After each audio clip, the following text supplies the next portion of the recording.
vreme čini svoje, pa vi mlađi koji ste, ja vas molim, nemojte pokleknuti, ponosni budite na srpskog domaćina.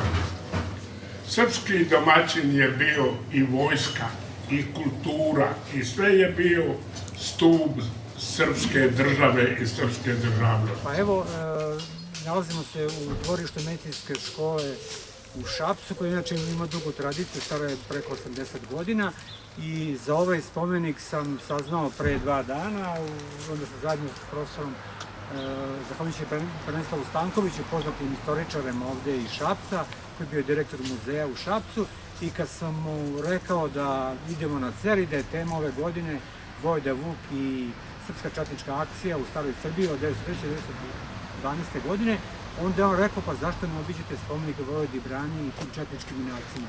I ovo je praktično prvi spomenik, koliko znamo, koji je podignut tim našim komitama koji su ratovali. Kako sam razumeo, možda sad grešim, da je spomenik podignut 900 neke godine ili između 2 rata ili pre Prvog svjetskog rata. I zato što je bio, rekli su mi, zato što je bio u školi, na neki način je i sačuvan posle rata da ne strada od strane novih vlasti i tako dalje. Ali Branislav Stanković mi je također rekao da je spomenik tim, da su to četnici, odnosno komite koji su iz ovog kraja i koji su poginuli u tim borbama sa Turcima u tom periodu između 1903. i 1900. U Prvom i Drugom Balkanskom ratu. Ne, ovo su znači poginuli komite u staroj Srbiji, u Makedoniji.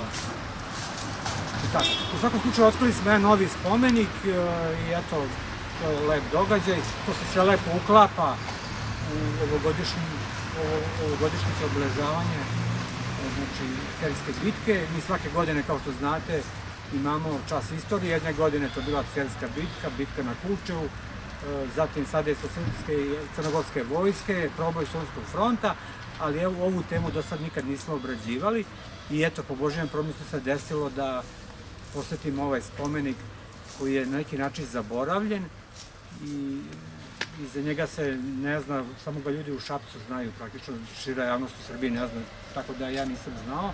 I lepo je što smo došli ovde i da se zahvalim zaista još jedan put profesorki Biljani Đukmić, koja je pozitivno odgovorila na našu molbu i rekla ona, ja vas podržavam u vašoj misiji da obilazite spomenike i grobove naših znamenitih Srba.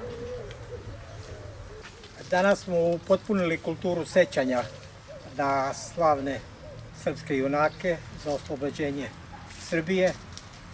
Nažalost, mnoga područja koje su srpske komite i srpska vojska oslobodili, danas nisu u sastavu Srbije, a poseban problem je što nismo ispoštovali amanet blaženo počivšeg patrijarha Pavla i sinoda Srpske pravoslavne crkve iz 2008. godine da Skupština Srbije proglasi okupaciju Kosova i Metohije i time stavi ad acta sve aktivnosti vezane na priznavanju nezavisnosti takozvane Republike Kosovac. To neka služi na nečast svim režimima posle tog amaneta blaženo počivšeg patrijarha Pavla i sinoda Srpske pravoslavne crkve i posebno je zabrinjavajuće da sve vladike koji su članovi Srpskog sinoda Srpske pravoslavne crkve i koji su učestvovali za zasedanju sinoda 2008. godine na čelu sa patrijarhom Pavlom, to nisu ostali dostojni posle toga sa dolaskom novog patrijarha i donošenja drugih odluka koje, nažalost, danas kulminiraju čak i zahtevom organa Republike Kosoves, pod znakom navoda, da obilazak svih srpskih svetinja na Kosovu i Metohije može da se dozvoli samo ukoliko ide sa licenciranim turističkim vodičima sa licencom Republike Kosoves, čiji je zadatak da pre svega upoznaju sve turiste sa istorijom Albanaca na Kosovu i Metohiji, odnosno sa srpskim svetinjama, uključujući tu sa kosovskim svetinjama, uključujući tu i svetinje Srpske pravoslavne crkve. Ono što isto veoma znati da je ta naravno naša komunistička i četnička akcija nije bila spontana, u stvari sva istorijska istraživanja govore da je iza toga stajalo naše ministarstvo spoljnih poslova Srbije koje je podržavalo tu našu akciju. Regrutni centar je bio u Vranju i odatle su oni prolazili vojnu obuku u Slatisu. Jedan od razloga je bio zašto su otišli u Makedoniju, da zaštite naše sela i naše škole i naše crkve od uticaja ne samo Turaka i Arnauta, nego i Bugara. I posle su sve te vojvode koji su preživeli učestvovali naravno u Velikom ratu Evo sad, profesor Šegorović u ime Društva srpskih domaćina na spomeniku Ostoje i Cveće. Molim vas da minutom ćutanja odamo počast slavnim srpskim divjunacima u oslobađanju stare Srbije.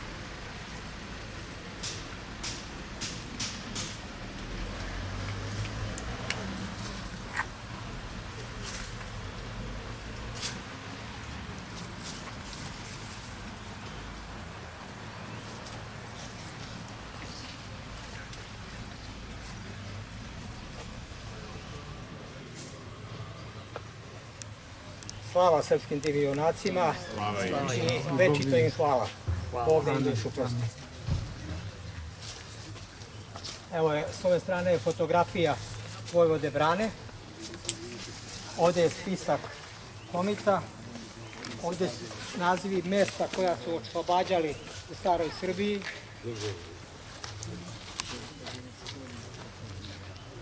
Slava uvenčanim srpskim junacima koji izginuše u odbrani potlačenog srpstva u staroj Srbiji i Makedoniji od 1904. do 1907.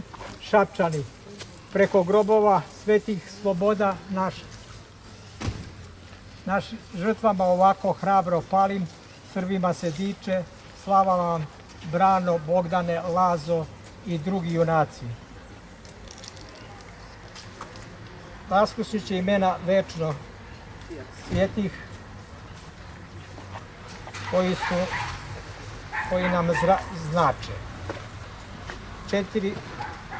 Četreci, Čelovek, Tabanovac, Pasjani. Guglin, Murgaš, Paklište. Kozjak, Velika Hoča, Petraljica, Beljakovci i Nebregovo, Maleš i Stalkovica. Za Maleš postoji jedna narodna pesma, pokomunska pesma, Maleš Brejanka. Koliko se ja sjećam. Ovdje je spisak svih poginulih sa teritorije Šabačke Rakije. Hvala im i Bog da im duše prosti.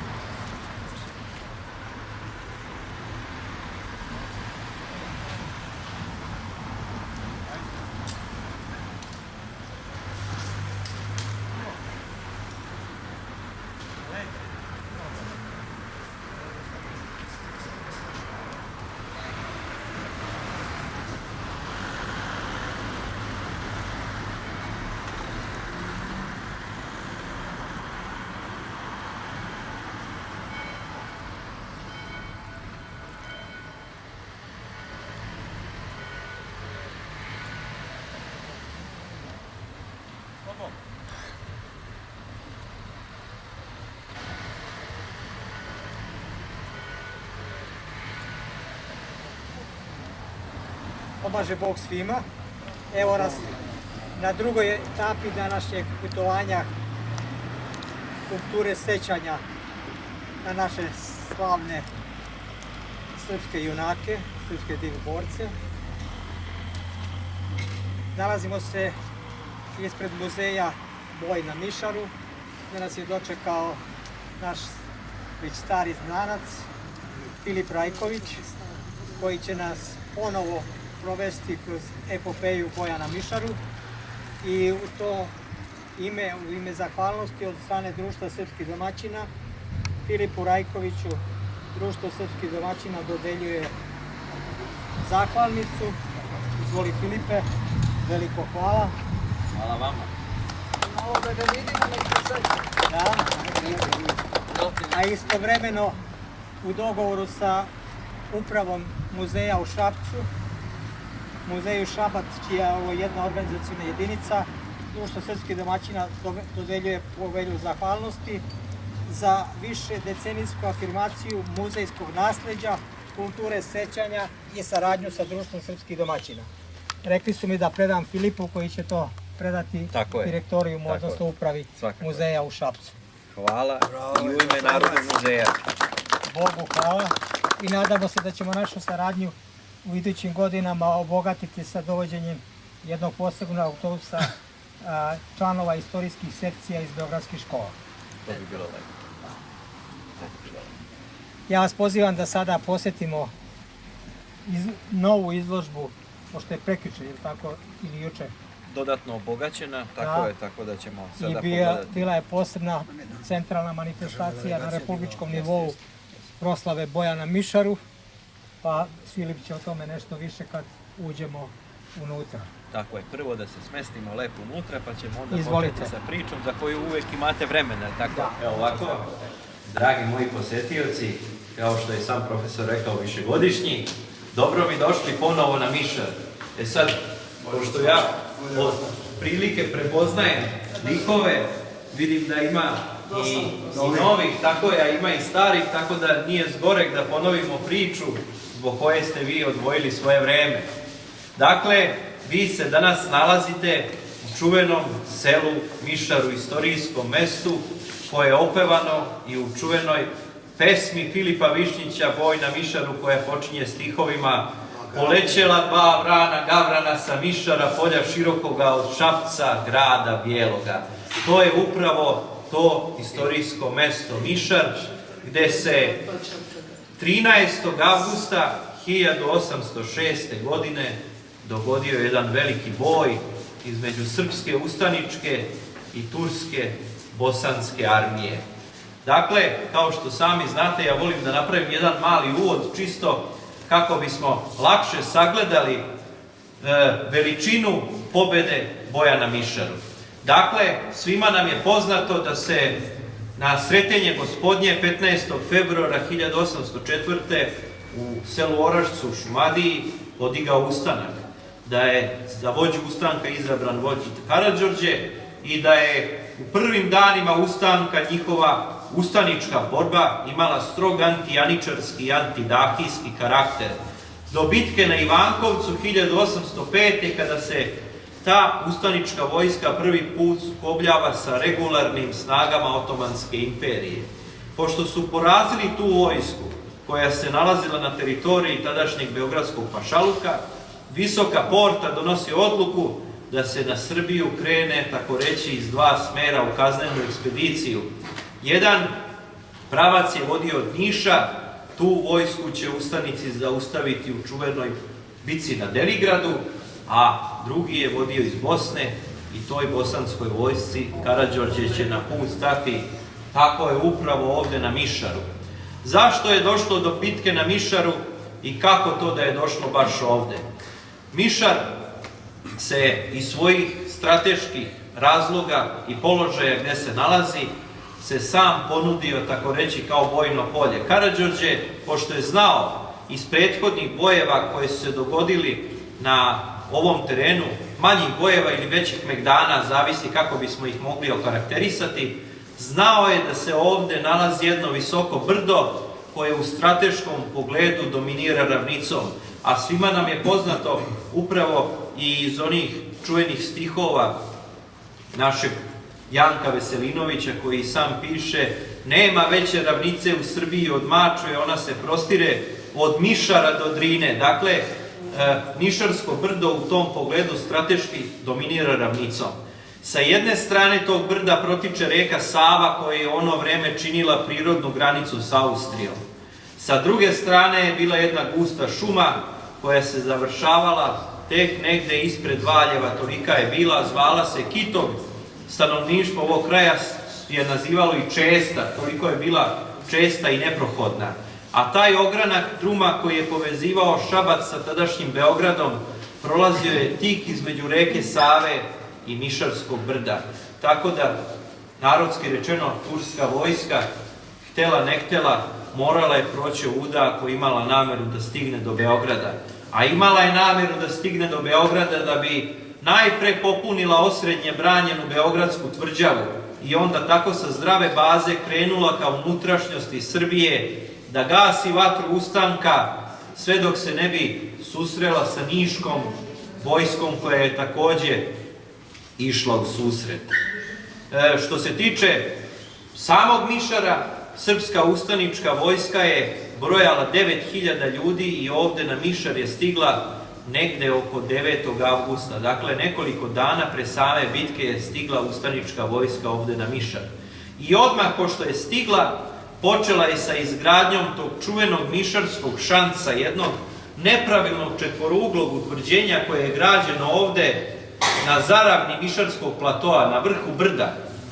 Građeno je iz strateških razloga tako da je bilo pomereno negde nekih 300 metara od ivice bedema, da ne bi bilo laka meta za nadmoćnu tursku artiljeriju, a s druge strane da nadmoćna turska artiljerija nema snažan pravolinijski udar linijom vatre. Karađorđe je upravo iz tih razloga doneo odluku da se to utvrđenje pomakne ka središtu zaravnih platoa. Sad mislim da ćemo svi stati, možemo polako da uđemo u ovu salu da bismo nastavili priču bolje. Samo utvrđenje je građeno tako što su po njegovim konturnim linijama kopani rovovi. Zemlja od tih rovova je nabacivana samo na jednu stranu i tako je formiran taj visoki bedem koji se zove grudobran. Na vrh tog visokog grudobrana je postavljano zašiljeno bagrenovo kolje koje je preplitano divljom lozom. Iza tih palisadnih zidova od bagrenovog kolja stajali su naši strelci. Oni su stajali u dva reda, pucali su neizmeničnom vatrom ili jedan red opsluživao drugi tako što je punio puške. Jer srpskih ustanika, sad i sami možete zaključiti, vatrenog oružja nije bilo za sve. S druge strane, ti srpski ustanici koje možemo vidjeti iza mojih leđa predstavljeni na ovoj slici ruskog slikara Afanasija Šeleumova, oni su bili narodna vojska tog vremena i svakako da svako od njih nije bio ni obučen da tako vešto gađa mete koje su se kretale, te su oni iskusniji pucali, a oni sa manje iskustva ili za koje nije bilo vatrenog naoružanja su dodatno punili puške. Što se tiče nekih Karađorđevih dosetki koje su bili od velikog značaja u samom boju, to su takozvane Kurjačke jame, duboke rupe koje su kopane u podnožju Mišarskog brda, koje su za zadatak imale zaustavljanje napadnog ili udarnog talasa turske konjice. Sama bitka se oslanjala na Karađorđev plan koji je usvojen uveče bitke. Na ratnom savetu taj plan je glasio da se Karađorđe sa starešinama Stojanom Čupićem, Milošem i Milanom Obrenovićem i Jakovom Nenadovićem zatvori sa pešadijom u Šanac i glavni napad turske vojske prihvati na sebe, dok bi vojvode pop Luka Lazarević i Prota Matej Nenadović preuzeli našu konjicu i na ugovoren znak napali tursku vojsku. Mišarska bitka je počela 13. avgusta 1806. godine u 8 sati ujutro i trajala je do oko 6 popodne.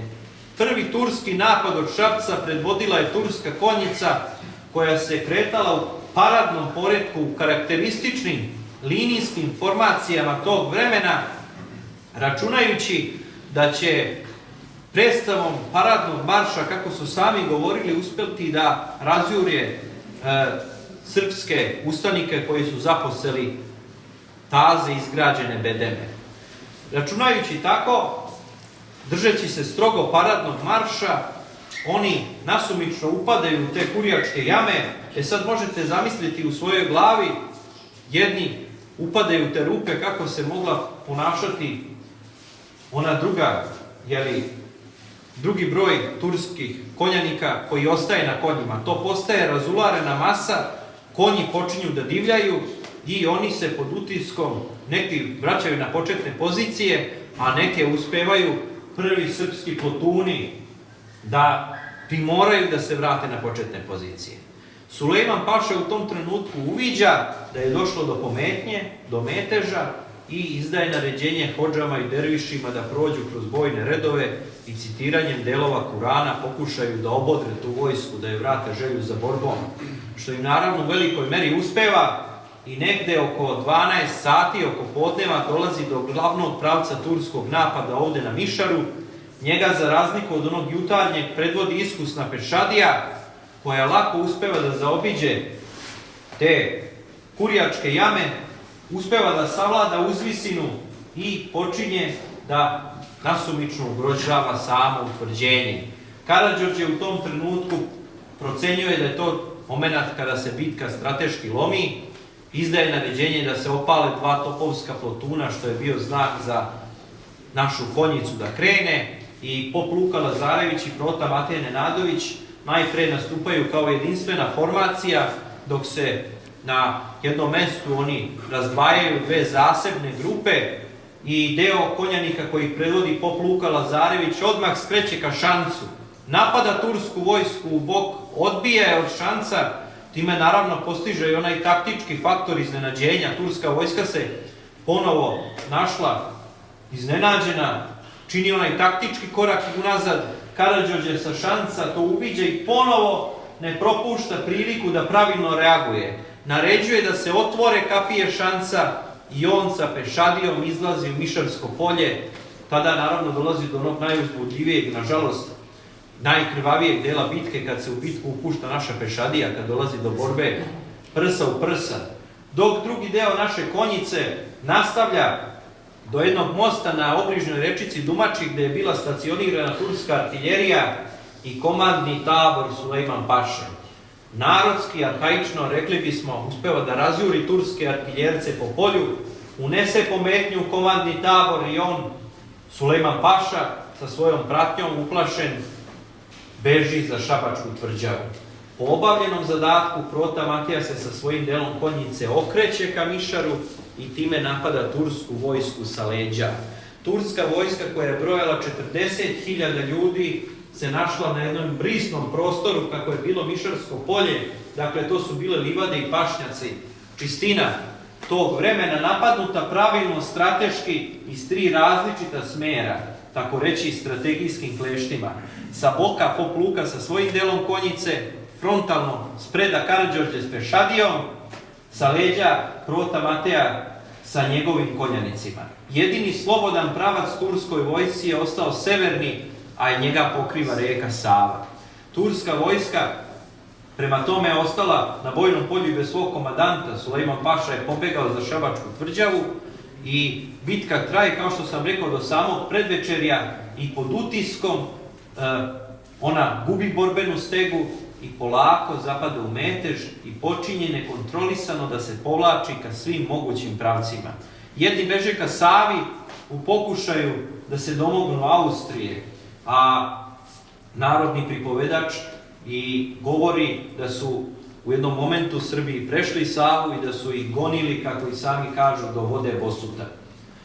Jedni beže u tu gustu šumu i njih do nogu uspeva da potuče upravo naš ovdašnji vojvoda Miloš Stojićević, zvani Pocerac, sa svojim momcima, dok se najveći deo turske vojske povlači putem kojim je i došao, ka Drini, i njih sve do Drine povremeno sustiže i napada čuveni mačvanski vojvoda Stojan Čupić, zvani Zmaj od noćaja, čuveni Karađorđev Megdandžija.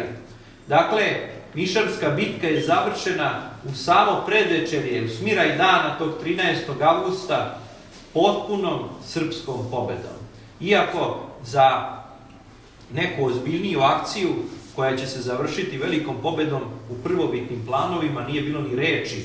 Karađorđe je za ondašnja sredstva veze uspeo saznati da je reč zaista o velikoj turskoj vojsci i zdravorazumski planovi nisu nalagali da se sa srpskim ustanicima upušta u duboku bitku protiv tako nadmoćnijeg neprijatelja. Neki prvobitni planovi su govorili o tome da se ta vojska sačeka na strateški pogodnoj poziciji, iznenadi i u najboljem slučaju vrati odakle je došla. Međutim, neki faktori koji su prestizali jedne i druge tog 13. avgusta su doprineli da jedna narodna seljačka vojska koja se u ono vreme u Evropi smatrala i pobunjeničkom, jer ovo je bilo za Evropu Otomanska imperija, porazi jednu carsku regularnu vojsku koja je ovde došla, tako reći, kao kaznena ekspedicija. Sada ja, za sam završetak ovog vojnog dela priče, volim da naglasim ta 4 osnovna faktora koja su po meni bila od presudnog značaja za takvu pobedu, koja će ući u našu zvaničnu historiografiju kao jedna od najvećih pobeda srpskog oružja uopšte. Prvi faktor bi bio Karađorđeva genijalnost u strateškom pogledu. Na kom mestu, u koje vreme i sa kojim snagama treba neprijatelja napasti. Drugi faktor je heroizam i junaštvo srpskih ustaničkih knezova, potonjih Karađorđevih vojvoda, ali i običnih ustanika koji su motivisani samo željom da se oslobode, uspelo da porazi jednu vojsku koja je ovde došla da uguši ustanak. Treći faktor koji je posebno karakterističan za boj na Mišaru je faktor srpske sloge. 13. avgusta 1806. godine ovde na Mišaru, iako to nije bio slučaj tokom istorije prvog srpskog ustanka, nažalost i dobrog dela istorije našeg naroda, Srbi su bili složni u nameri da jednom za svagda skinu taj viševekovni jaram sa vrata i da se oslobode, da bi ta ista sloboda mogla kasnije biti branjena u onim odbrambenim i dodatno proširivane onim oslobodilačkim ratovima koji će tek da uslede. I četvrti faktor koji je onako čisto jedna strateška analiza celog boja, na ovim portretima ovde sa moje desne strane možete vidjeti istaknute knezove Karađorđeve vojvode koji su sa svojim ljudstvom učestvovali u boju na Mišaru. Daću sebi za pravo da na tim portretima još fali možda Hajduk Veljko, vojvoda Stevan Sinđelić, Mladen Milovanović, dakle, ali ovo su oni koji su učestvovali u boju. Dakle, većina krema Karađorđevog društva je učestvovalo u boju na Mišaru. Sad, ako se malo bolje skoncentrišemo i krenemo da analiziramo, krenemo od toga da je vojvoda pop Luka Lazarević na nekoliko kilometara odavde rodom iz sela Svileuje, da je Stojan Čupić takođe nekoliko kilometara odavde iz Mačve, da su Jakov Nenadović i Prota Mateja Nenadović tu iz Brankovine kod Valjeva takođe naše komšije. Dakle, krem Karađorđevog društva je vodio bitku u svom zavičaju, oslanjao se na poznavanje terena, na dobru saradnju sa lokalnim življem, jednostavno oni tog dana verovatno nisu smeli da izgube bitku. To bi bilo, hajde, u vojnom smislu iznešeno vezano za boj. Ja ću vam ispričati još dve zaista kratke priče, neću vam više vremena oduzimati. Mi imamo vremena da posjetimo spomenik, da napravimo fotografiju. Jedno kratko pitanje, da li je zaista istina, pošto to se tu tamo negde doći, da su među redovima ovih osmanskih vojnika bili francuski oficiri, da su predvodili? Što se tiče tog podatka, veruje se da su francuski oficiri korigovali vatru turske artiljerije. Ako polazimo od toga da je bitka dobijena u našu korist, dakle zarobljen je kompletan turski arsenal, nijedno francusko oruđe nije pronađeno, ali se veruje da su francuski oficiri bili tu u pomoći korekcije vatre. Mojim savjetnici. Tako je. Kao NATO instruktori u Ukrajini. Upravo tako. Je li gde na terenu ostao trag tog šanca rupe? Ne, Sve zaraslo? Ne. Ovde gde se mi sada nalazimo, otprilike još malo, nekoliko desetina metara bi bile te severne padine šanca. Mesto gde je spomenik, gde ćemo sada ići, se veruje da je upravo centar tog Karađorđevog šanca, sredina utvrđenja u dijagonalnom preseku. Ispričat ću vam ovde priču o spomeniku, pošto tamo je saobraćaj i dosta je nezahvalno da bi se jedna kvalitetna priča ispričala. Dakle, kao što sam rekao, mesto za koje se veruje da je centar tog šanca iz 1806. je obeleženo nekoliko godina posle bitke jednim kamenim beregom. Da bi tek 1876. po naređenju Mate Krajinića, načelnika okružja Šabačkog, tu bio podignut jedan hrastov drveni krst. I to mesto se dugo zvalo kod Krsta.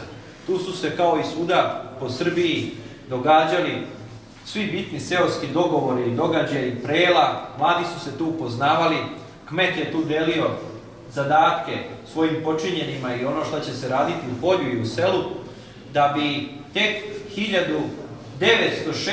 o 100-godišnjici Mišarske bitke, a mi moramo podsjetiti na događaj koji je prethodio, to je 1903.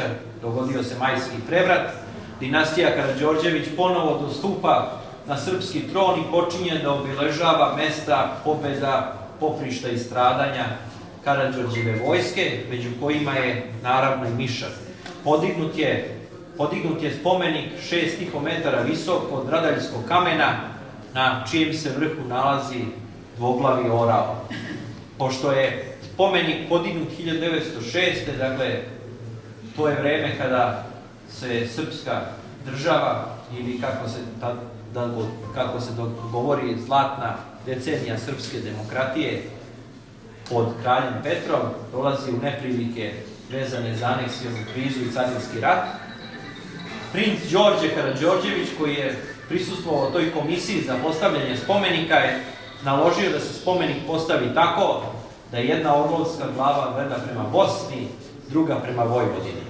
U tom trenutku jedna i druga su predstavljale provincije Austrougarske monarhije, tako da je spomenik podignut u čast Karađorđu i mišarskim junacima, ali predstavlja težnju za oslobođenje i ujedinjenje, kako se to tada govorilo, još neoslobođene braće. I sada ćemo preći ovamo da vam još... Recite. Htio sam da konstatujem, rekao ste, bratski oficiri su učestvovali u navođenju vatre na srpske snage. Tako je. Osmanske snage su bile mnogobrojne, 40.000 na 9.000 srpskih vojnika. Na ovoj slici ovde, ovog ruskog autora, vidimo i crnce. Jeste. Dakle, da li su oni došli iz francuskih kolonija, da li su oni došli iz nekih drugih kolonija koje su držali ovi Osmani ili Osmanlije, ne znam, ali jednostavno oni su tu, a nisu Srbi, čiji su takvi. Pošto ste mi rekli da imate vremena za priču, ja ću obrazložiti u par rečenica. Naravno, prvo ću se osvrnuti na to kako su neki lokalni istoričari odavde voleli da naglase da se sa Srbima na Mišaru nisu sekli Turci za Nadolije, već Turci bosanskog pašaluka. Tako da crnci svakako nisu učestvovali u boju, a zašto su predstavljeni na slici? Prilikom posete, jednom prilikom višeg kadra Vojne akademije, profesori su ispitivali učenike, polaznike kursa i ovde su upravo uvideli dva crnca na slici ovog ruskog slikara.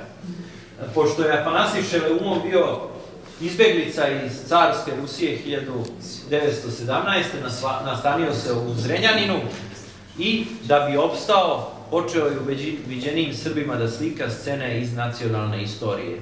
Na naše zadovoljstvo, među tim slikama nalazi se i zaista slika koja se zove Boj na Mišaru. Sada, kako je on bio Rus, u ruskoj nacionalnoj istoriji, preko rusko-turskih ratova na Krimu i na Dunavskom, Moldavskom frontu, ruska vojska, naročito crnomorska flota, se sukobljavala sa turskom flotom. a tursku flotu su činili svi učesnici Turskog carstva, naročito gusari iz Alžira, Tripolitanije, Kirenajke, Egipta, tako da su oni često bili turski mornari i on je čovjek po automatizmu, turska vojska mora biti i crnaca, tako da je naslikao tu dva crnca na toj slici, tako da je to neko, hajde da kažem, najstručnije obrazloženje otkud crnci na slici. I sad smo bili rasisti. Pa, na neki način. Dobro, možemo ih prefarbati. Da, pa... Ali, izvini, ali može da se konstatuju u stvari da je bitka na Mišaru u stvari i neka vrsta građanskog rata, ili s jedne strane su Srbi pravoslavci, a s druge strane Srbi muslimani. Kažeš Turci iz Bosne, pa nije bilo baš toliko Turaka u Bosni, a... Tako je. Isto pitanje je bilo postavljeno prilikom tog, hajde da ga nazovemo jednog skupa stručnog, i profesor je pitao učenike koliko je Turaka učestvovalo u boju na Mišaru. Sad, izvora je mnogo. Od domaćih istoričara do Leopolda Rankea, najrelevantniji je za nas ovde čovek koji je iz nekoliko kilometara od Mišara, selo Miokus, Sekula Gavrilović, koji je bio Karađorđev barjaktar, nosio je glavnu ustaničku zastavu upravo ovde na Mišaru i on je Vuku Karadžiću, među kojima naravno i Prota Matej Nenadović i Petar Jokić prenosili te detalje i mi se vezujemo najviše za tu cifru, za taj broj od 40.000 turskih vojnika. I ljudi su počeli da iznose različite detalje, 20, pa nije 20, pa možda je bilo 40, da li nije bilo 60. A profesor se nasmeje i kaže ne samo dvojica pravih Turaka, Paša i njegov zamenik, njegov pomoćnik, Sulejman Paša Skopljak. Tako da, na neki način, vi ste u pravu, to nije bila turska, ona prava anadolska vojska elita, nego upravo vojska od preko Drine. Da li postoji informacija koliko je Osmanlija ubijeno u tom boju? Ne. Ne postoji... Jer njih je najlakše prebrojati, ne mogu da beže. Tako je. Pretpostavlja se samo, pošto nikada nisu vršena arheološka istraživanja, ni samog položaja Šanca, pretpostavlja se gde se mogu naći asfaltacione jame, gde su sahranjivani ostaci ljudi i konja, međutim takođe nikada nije vršeno nikakvo ispitivanje vezano za to. Što se naše strane tiče, veruje se da su gubici zaista bili jako mali, jer dolazeći ovamo i pripremajući se za boj na Mišaru, Karađorđe je skupljao vojsku, tako reći, usput, gde je stigo. Stojan Čupić, vojvoda, je nekoliko dana, neko kaže mesec, neko kaže 7, različiti su podaci, zadržavao na Drinim Badovincima tursku vojsku, navodno pregovarajući o predaji ili o primirju, dok Karađorđe s glavninom vojske nije stigao ovde. Mišarska bitka je završena, dobijena. Nakon nje sledi Deligradska bitka koju Srbi takođe, rekao bih, ne baš sa lakoćom, ali briljantno takođe na neki način dobijaju. Nakon toga ide novembar i decembar kada se oslobađa Beograd. Tako da ja verujem da su naši gubici u boju na Mišaru bili jako mali, jer Deligradska bitka ne bi bila dobijena tako lako da su gubici bili veliki, a takođe ne bi mogao ni Beograd biti tako lako oslobođen. A još nije. Aha, dobro sam. Možemo proći ovamo u ovu salu da pogledate dalje. Ovde ispred nas se nalazi jedna slika našeg čuvenog Milića od Mačve, koji je ujedno i sin ovih krajeva. Milić od Mačve, koji je bio, rekao bih, predvodnik srpskog nacionalističkog pravca u slikarstvu, karakteristično je se izražavao na platnu, upravo tako, i on je imao tu jednu izraženu nacionalnu notu kada bi slikao scene iz nacionalne istorije, voleo je da sasluša narodnog pripovedača, guslara, istoričara i sve to nekako satka u svoje umetničko delo, tako da ono bude umetničko delo na svoj način, ali inspirisano istorijskim činjenicama. Tako da ovde, osim konkretno boja, brda, šanca, šabačke tvrđave, možemo vidjeti nekoliko istorijskih detalja koji jesu postojali za vreme same bitke.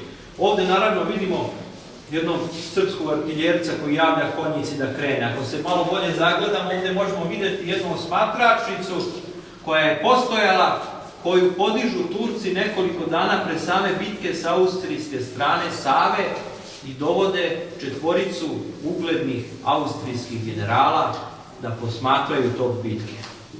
Sad, sa ove vremenske distance i pošto je sve prošlo kako je prošlo, ja dozvoljavam da se našalim malo, da kažem da su znali kako će proći, sigurno ih ne bi ni zvali.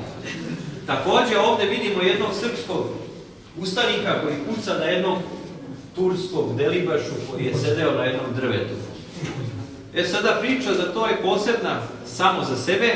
Karađorđevo naređenje na dan same bitke, pre nego što će ona početi, je bila da nijedna puška ne smije opaliti dok ne opali njegova puška, kako je on zvao Krđalinka, koja je bila duga 2 metra i koju je iza njega posebno jedan momak nosio.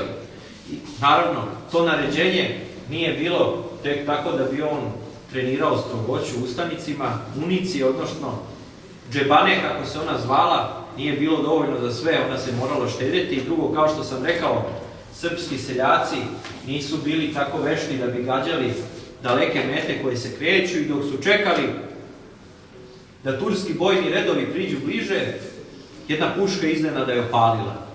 Kako je bio strog, Karađorđe odmah se lati za svoju kuburu u nameri da kazni to koji je prekršio njegovo naređenje. Međutim, dotrčava mu vojvoda Stojan Čupić govoreći: gospodaru, ne kažnjavaj, ovo je junak. On ubi jednog turskog delibašu koji je sedeo na drvetu i belim dimom javljao turskoj artiljeriji da li prebacuje ili podbacuje. Sad, današnjim...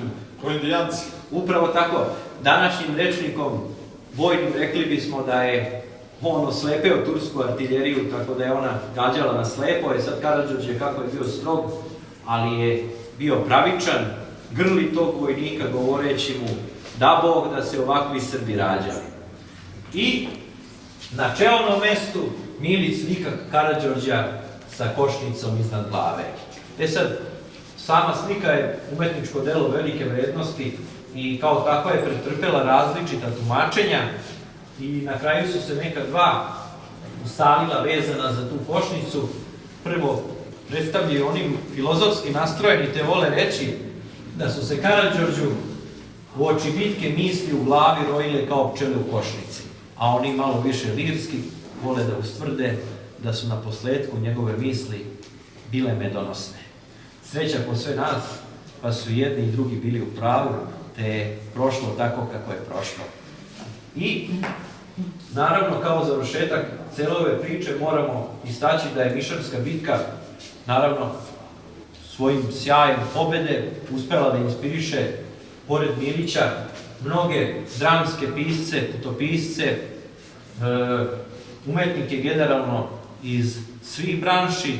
Tako je inspirisala i našeg čuvenog Krstivoja Ilića, koji je odavde iz Šapca, jedan od najvećih srpskih elegičara, koji je slavu Karađorđu i mišarskim junacima napisao čuvene mišarske elegije, a ja ću vam upravo sada, kao završetak moje priče, reći jednu, koja se zove Mišar. Nije to samo polje ravno, ukletih ptica polazište. Mišar je vreme što je davno prešlo u gusle i glas ište.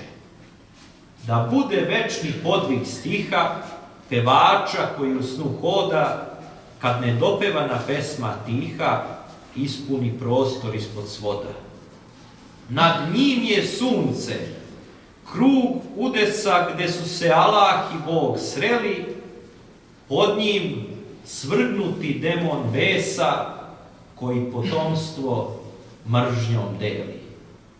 Budna je samo duša mača, spomen na divlji juriš sebra u smiraj dana sve je jača, navala krvi ispod rebra. I sve je mišar u spasenju koje je za novi život spremno, neka se u nebo drugi penju, Srbija želi carstvo zemno. Nije bio i Šapca. Nije bio Šapca, nije bio iz Vila Leske. Iz Vila Leske je bio Krstivo Ilić. Pa za neko Tako je. Ovo je prva srpska artiljerija po Miliću od Mačve, leteći balvani. Zato su Srbi u Krajini nazvali balvan revoluciju. Eto. Da. Ali I drugo, kad ste spomenuli Indijance, kad sam me pitali u Americi what is this, ja kažem Serbian mokasir. Treba da kažemo da je Milić, on je bio pravi disident, on je odbio da prima poštu na latinici jednostavno i bilo koji dokument da je dobio nikad nije to da primi. A čuo sam da je to legenda, pošto je on bio tad izložen napadima tadašnjih režimskih medija, a majka mu rekla šta si sine zaposlen ćirilicom kad se ti ne sviđa, pa šta još ti hoćeš? A otac me čuo sam da ga je ozbiljno shvatio kao slikara, tek kad mi je on otišao u Šabac na Vaše i kupio za jednu pratu sliku par dobrih volova i doveo u Avliju. Kažu da je ta priča istinita i inače ono što sam ja uspio da čujem od ljudi koji su poštovalci Milića i koji jednostavno bili smo u poseti Milićevom legatu koji se, zamislite, umjesto u Šapcu nalazi u Kruševcu i tamo smo čuli upravo priču interesantnu vezanu za te balvane. Zašto balvani na Milićevim slikama, dakle, nisu samo kao čist plod umetnikove mašte, te balvane Milić slika u znak zahvalnosti jednoj hrastovoj šumi koja je posečena da bi ga otac za ono vreme mačvanski domaćin, ali ipak Beograd, trebalo je sina poslati u Beograd na školovanje, koja ga je iškolovala. I u znak zahvalnosti jednoj hrastovoj šumi Milić slika te balvane na svojim slikama. I kao da zato je crkva cara Konstantina i carice na Voždovcu i oslikana ovako na ovaj način, u ovom stilu komplet svod je u balvanima. Nekoliko puta je tadašnji patrijarh bio izložen apelima vladika, tako je šta se to radi tamo, međutim Milić je uspeo u jednom dobrom, konstruktivnom razgovoru da ubedi patrijarha da to što on radi. Patrijarh Pavle je to blagoslovio, tako? Da li je Pavle ili je German, nisam siguran obzirom na vreme. Mislim da je završeno u vreme patrijarha Pavla. Moguće. I o Milićevoj kuli. Tako je, bio sam tamo, interesantno. Pričaonica bez odgovornosti. Jeste. Za kazano. Ali, znate kako je to isto sad tužno kad pričamo o Miliću, posle 5. oktobra su tako krenuli napadi na njega, ovog antisrpskog Beograda, i tu me je prijatno, ja sam se zaboravio njegovo ime, da se Voja seća, on je bio likovni kritičar, radio je RTS-u, a on je bio i u Partizanu, kako se zvao, Slobodan Novaković. Slobodan Novaković, bravo. I on napiše jedan tekst u Glasu javnosti, ne dirajte Milića, i onda je prestala ta kampanja. Pa čak nije bio Srbi, Novaković. Da, ne znam. Dobro je bilo pronaći na internetu taj članak Kvadratni film. Pa da. Evo, ja otprilike znam koji je to period, znači to je posle 5. oktobra. Ćemo na internetu to pronaći. Tako je. Predlažem da krenemo sad na spomenik. Tako je. Ako neko hoće da kupi nešto od predmeta koji se kao suveniri prodaju, može da priđe tamo. I sam da ostavi novac.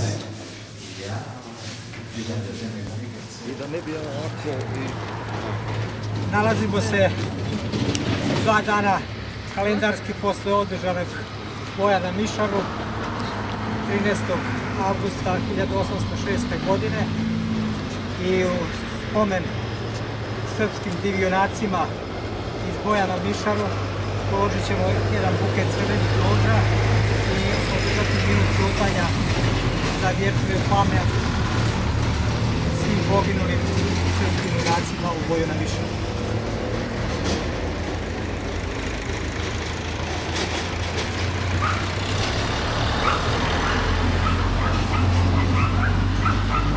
Slava im i hvala. Ja molim naše predstavnice sa Kosova i Metohije da polože ruže na pomenik. Ne, to na venas. Simbolično tu. Samo se okrenite i... Može. Nemojte leđa da okrećete. Popreko. Može. Jedna naspram druge. I sad se okrenite da vas slikaju. Pa može Bog. I niko nam ništa ne mogu. Tako je, dok vi. Do Tekeriša. Pa može Bog. I niko nam ništa ne mogu. Tako je, dok vi. Do Tekeriša. Pa može Bog. I niko nam ništa ne mogu. Tako je, dok vi. Do Tekeriša. Svirajte malo. Da. Da postignete da šane. Ima ih svakim časom.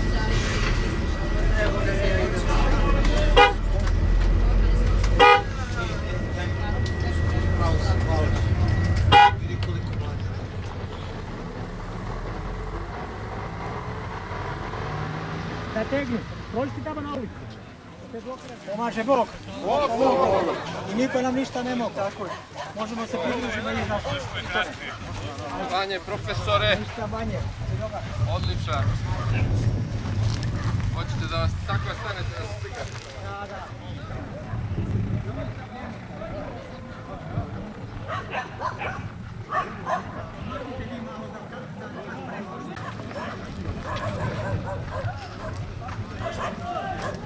I vi sad pešačite kilometari.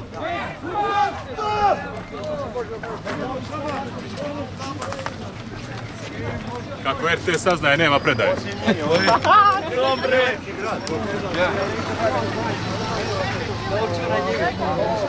Evo nas...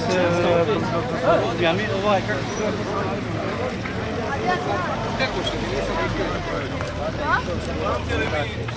Kako da za što je bio prodekanik na mjesecima? Od Neksira što nešto imaš. To je bila škola. Ima dva slučajnosti.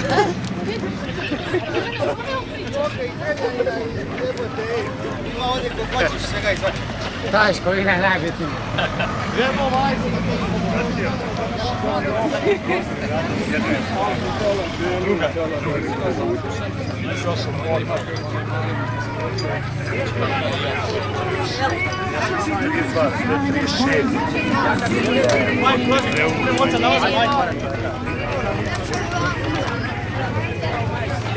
Če sliši prvo?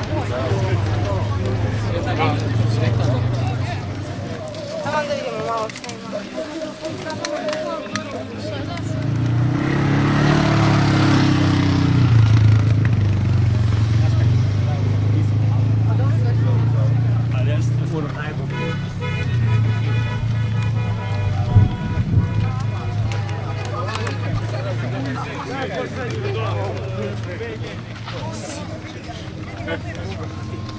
Ovo je nešto. Nema već.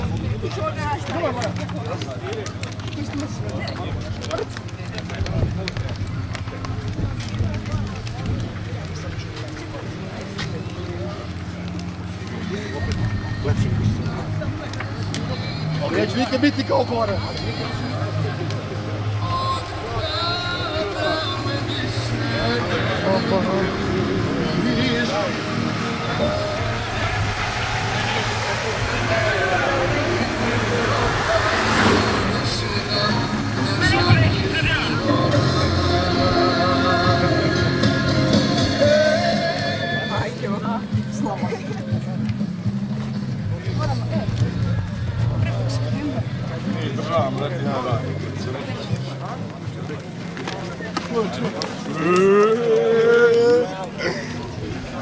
Pa će nas kotjerati.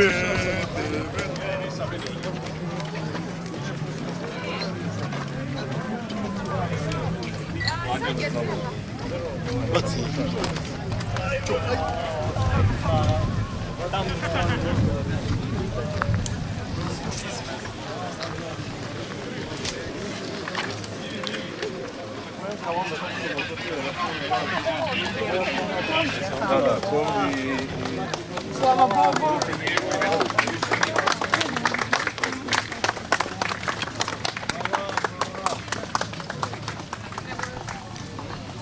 Ne mogu. Sad ću ja nosim obučen, još malo. Izvidjamo se da.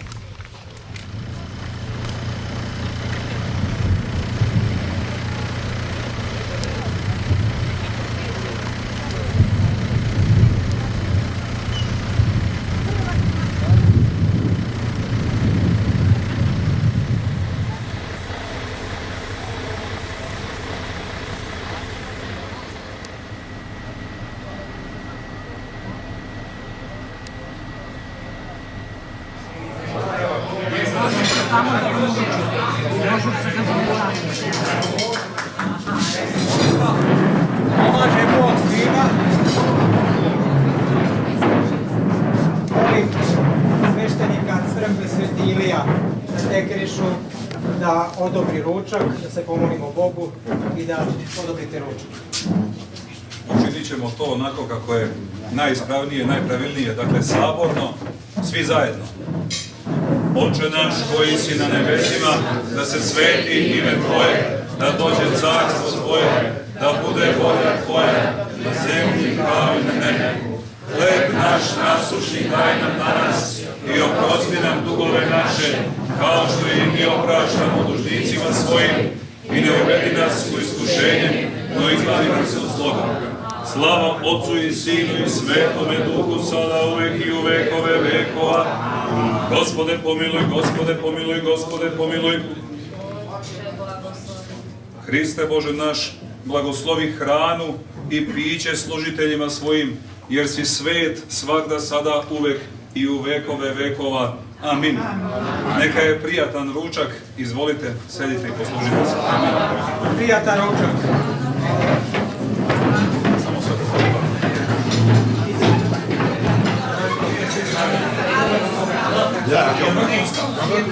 A ja je proizvođen. I sa medom. Znači nije šećer. Hoće, evo ovi služe ljudi. Evo ovdje. Ili imate da nije predsjednik društva srpskih domaćina Mići Koranović. Dragi moji domaćini, braćo i sestre, dobrodošli u Tekeriš. Dobrodošli na mesto gdje su naši preci položili svoje živote i počivaju u grobnici ovde. Svi mi manje više smo na neki način upoznati sa Prvim svjetskim ratom, ali mlađi nisu. Pa bi ja vas zamolio da se prenosi na pokolenja, jer danas je iz školskih knjiga mnogo šta izbačeno, pa i Prvi svjetski rat najverovatnije će pokušati da ga izbace, ali verujem u Boga da će se to ponovo povratiti u srpskoj duši i neće dozvoliti. Taj Prvi svjetski rat je odnio mnogo srpskih domaćina, mnogo srpske omladine. To je sigurno po procentu u svijetu nije nijedan narod izgubio toliko koliko smo mi izgubili. Ja sa društvom mojim, da smo rešili da obnovimo ovaj spomenik, mi nismo imali niđe nešto da se oko nečega da proslavljamo neke srpske uspehe u Prvom svjetskom ratu. Pa je jedino bio Tekeriš tu pod našim rukama i to Kajmakčalan je predat nekoj naciji koja ne postoji i tako dalje. A smo izabrali Tekeriš i sada vreme čini svoje. Mi smo bili nazad mlađi. Vreme čini svoje. Pa vi mlađi koji ste, ja vas molim, nemojte pokleknuti.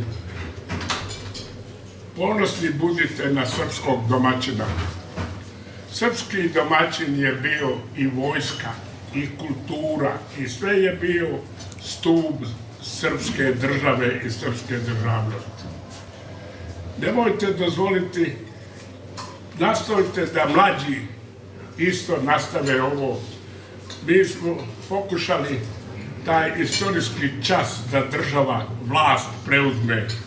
Međutim, vlast okreće leđa svemu onome što je srpsko i što nas čini sretnim, ali daće Bog, doći će srpski domaćin na čelu Srbije, pa će prihvatiti to.